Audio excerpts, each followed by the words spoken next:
Halo Joylis, sekarang gue lagi sama Om Didi, salah satu fotografer analog paling top di Indonesia nih ya. Waduh, Waduh, beban langsung. beban.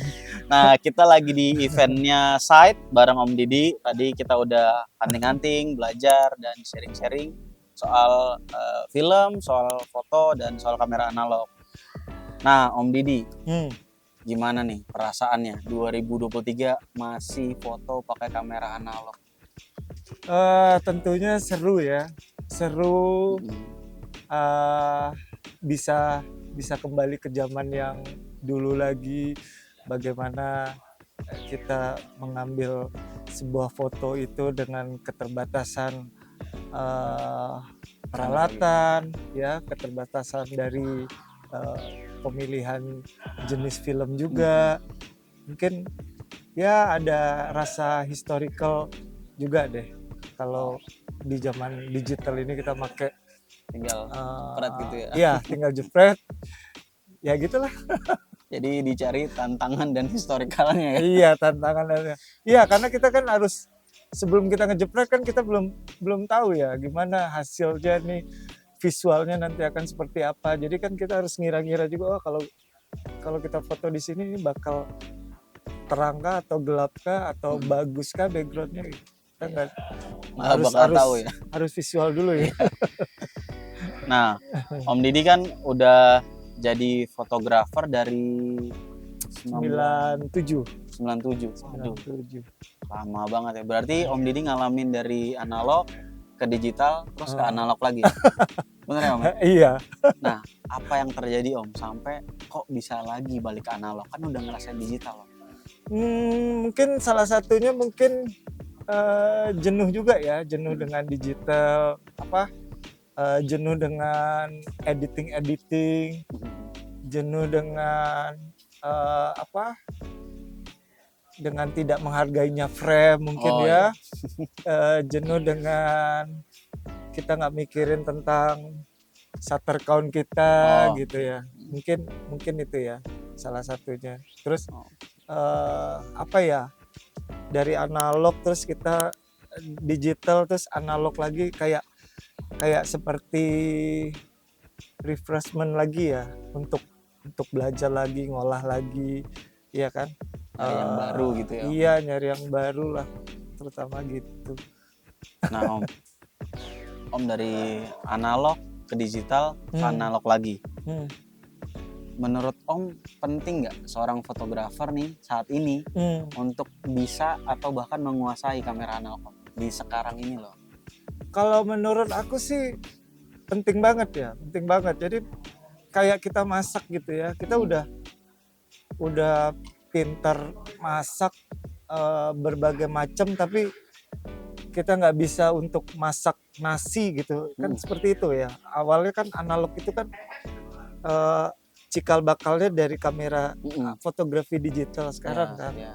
Jadi maksudnya teknik dasar kita menguasai tentang segitiga exposure itu, ya, eh, tentang pemilihan film gitu kan. Mungkin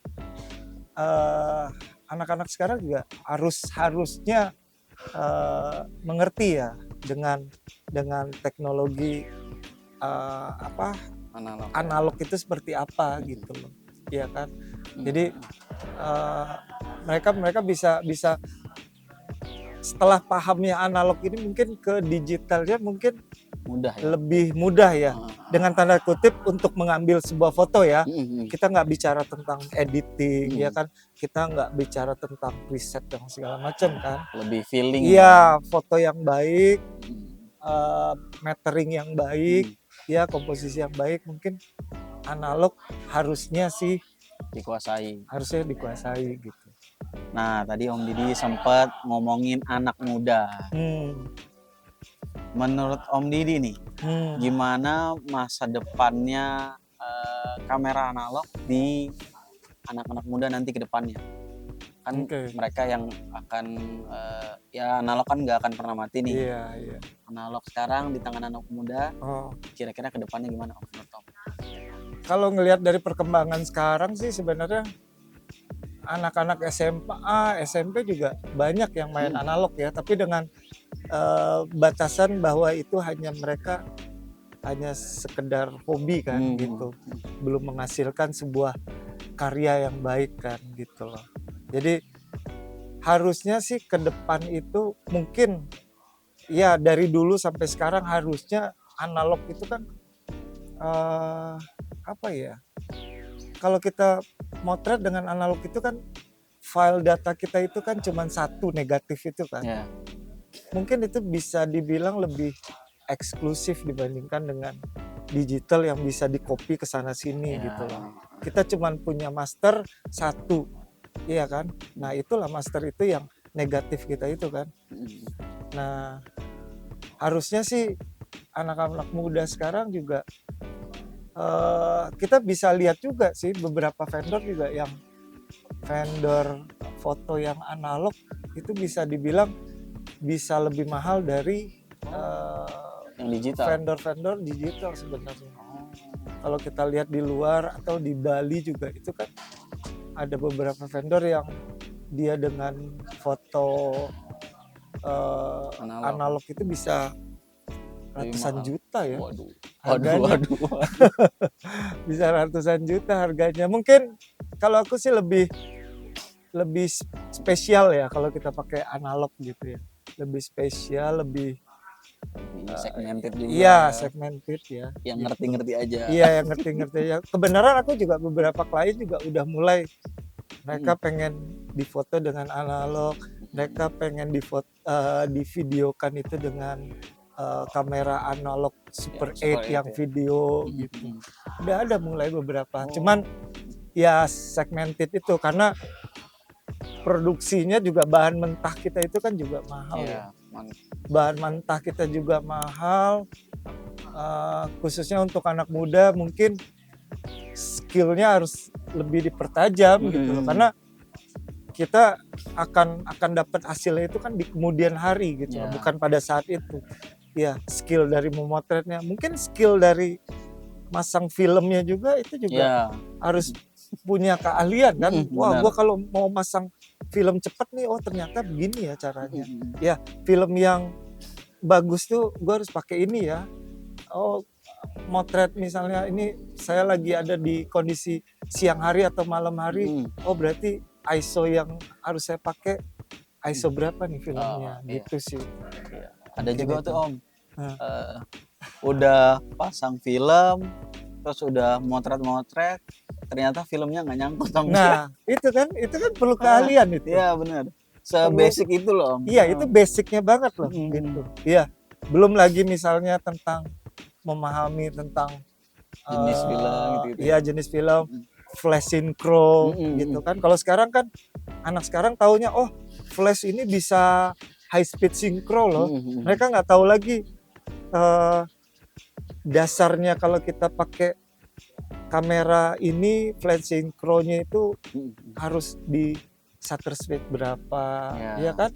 Kadang-kadang kok ini foto saya jadi belang sih, kok foto saya gelap sih, padahal saya pakai flash loh. Ternyata kesalahannya cuman gara-gara flash synchronya melebihi. Gitu. Iya. Nggak kebaca ya jadi. Iya, nggak kebaca. Dia bilang, oh studionya flashnya rusak nih. Iya. Atau flash tempat ya. Atau flash gue rusak nih, enggak. Dan orangnya ya. Iya, itu banyak banget soalnya yang kalau untuk zaman sekarang sih, aku kalau ngelihat anak-anak sekarang mungkin kalau untuk masalah di digital imagingnya kayak ngedit apa segala macam nggak ada problem sih. Iya. Nah Om, dari tadi kita ngomongin anak muda nih. Nah Om selaku salah satu fotografer analog senior di Indonesia nih. Kira-kira Om, strategi apa yang Om pakai nih untuk ya memperkenalkan atau bahkan sampai ngajarin anak muda untuk tertarik di foto analog Om? Iya. Ya salah satunya aku sering ikut bergabung di komunitas fotografi analog ya di Semarang, ya di Jogja, di Bandung juga. Hampir setiap minggu saya usahakan untuk ngikut selalu di acara-acara komunitas itu gitu ya. Jadi sambil mengajarin gini loh pakai kamera analog tuh ya. Jadi maksudnya jangan sekedar jepret-jepret aja gitu loh gitu. Jadi yang aku ajarin sih gitu. Jadi ikut bareng komunitas-komunitas, ngedidik anak-anak baru lagi gitu ya, yang ya biar mereka juga oh ternyata analog gini, setelah nanti mereka pindah ke digital akan gampang sekali gitu loh. Ya. Nah, yang aku sering hadapi sendiri sih sebenarnya ya kalau kita udah bener-bener dia disuruh kasih kerjaan pakai kamera analog malah jawabnya aduh aku nggak pede. Takut. Iya, ketakutan sendiri kan. Ya itulah. Terus ngajarin juga ini loh lensa yang baik tuh ini, kamera yang baik tuh ini gitu kan. Jadi walaupun dia misalnya mau beli analog pun lensanya juga harus yang jangan yang ada jamurnya, harus yang coatingnya yang bagus gitu ya. Dikit-dikit aku ngasih pelajaran seperti itu sih. Jadi share pengalaman ya biar mereka. Iya, share pengalaman dia. Maksudnya aku yang udah usia gini masih tetap terus belajar ya. Mengasah sense of art gitu ya. Rasa seni yang ada di diri kita itu kan ya itu yang terus kita asah. Gitu aja sih. Nah, keren banget apa yang Om Didi udah share. Terakhir nih Om. Iya. Kira-kira kedepannya yang dekat sama yang jauh kira-kira Om mau bikin apa nih? Buat peranalogan nih. Peranalogan. Yang terdekat ini sih kita mau bikin jadi teman-teman foto terus bisa nyuci film hitam putihnya sendiri gitu loh. Jadi mengerti bahwa oh ternyata mencuci prosesnya itu seperti ini gitu loh. Jadi udah tahu motretnya, mencucinya juga tahu, nanti mencetaknya pun ya dengan white print dengan wet print ya. Mereka tahu juga nih oh ternyata cara mencetak foto ke kertas foto itu dari negatif itu seperti ini gitu. Terus cara mencucinya oh ternyata mencucinya tuh harus cairannya seperti ini. Cara ngocoknya, cara memberi cairannya tuh seperti ini gitu sih. Yang paling dekat gitu. Wah, kalau motretnya udah mahal, terus belajar nyucinya, terus belajar nyetaknya. Makin sayang aja tuh satu frame kebuang ya, makin menghargai ya. Iya, makin menghargai, benar. Jadi, oh ternyata kenapa mencuci film hitam putih itu lama, jadi teman-teman tahu gitu, oh ternyata prosesnya begini. Ya kan, dari mengeluarkan dari mengeluarkan film itu aja untuk ke kamar gelapnya prosesnya itu seperti ini gitu loh. Ya. Jadi mereka sayang ya. Iya, mereka tahu soal ya dari A sampai Z-nya kira-kira mengenal lah. Iya. Gitu. Jadi bagaimana kita di kamar gelap itu seperti sekarang di Lightroom itu kan. Jadi kamar gelapnya itu ya Lightroom-nya anak-anak analog gitu. Iya. Jadi teman-teman yang masih pakai digital jebret-jebret nggak ngitung apa-apa, begitu ke analog kejepret nggak sengaja sekali kesel banget pasti. Kejepret sekali aja ya, atau misalnya kita foto orang aja tiba-tiba orang itu merem aja ya, kita kesel banget, aduh satu roll satu frame hilang gitu kan. Cuman buat set yang sama karena matanya merem doang. Iya, karena mata, atau kita nggak sengaja backdoor kebuka gitu. Mampus gue, mati deh, kebakar. Atau itu Om tadi udah motret ternyata bahkan filmnya tidak ngegulung ya kan. Iya kan, itu kan mengajarkan ketelitian, rasa tanggung jawab gitu loh ya. Ya kadang-kadang aku juga melihat anak-anak yang sekarang yang motret dengan digital, kadang-kadang mereka udah sampai di lokasi, Mas, memori aku ketinggalan nih, nah iya kan, atau baterai ketinggalan nih kan, aduh, nggak perlu banget tuh, nggak perlu banget sebenarnya itu, ya, atau misalnya kalau kameranya jatuh, kebanting atau apa itu kan beda, kecelakaan ya, Ini cuman gara-gara memori ketinggalan Mas, aku lupa. Iya benar. Kalau belajar dari analog gitu-gitu nggak mungkin Nggak kejadian. mungkin. Lebih teliti Iya, soalnya. kita lebih teliti gitu. Seneng sih, cobain deh main analog, lebih ada Feel-nya, tantangannya ya. tantangannya Lebih ada juga. tantangannya Nah, gitu. gitu aja sharing jual kamera bareng Om Didi. Dan teman-teman yang mau nanya, yang mau berkunjung juga ke Instagramnya Om Didi, lihat-lihat hasil fotonya boleh di apa? Di @Didi Satriadi. Iji, gokil. I-nya Om. 2. Oh gitu. Nah terakhir Om, Iya. pesan-pesan buat orang-orang yang baru banget mau belajar analog supaya mereka bisa stay dan terus mau belajar di analog nih. Oke. Pesan-pesannya sih ya nomor 1 sih cari kamera yang mumpuni ya tentunya ya. Yang bisa kita atur, ya kamera yang betul-betul manual lah. Oh gitu. iya. Manual.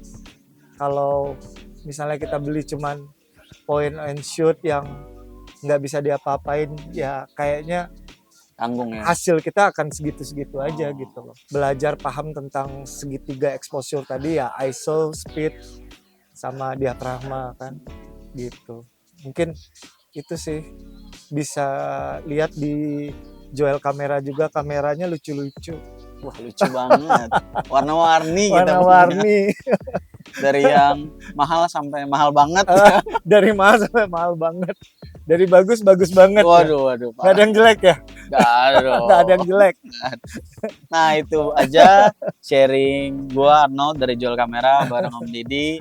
Sampai jumpa di konten berikutnya. Thank you banget Om Didi. Oke, Thank you. siap. Check this out kan? Check this out.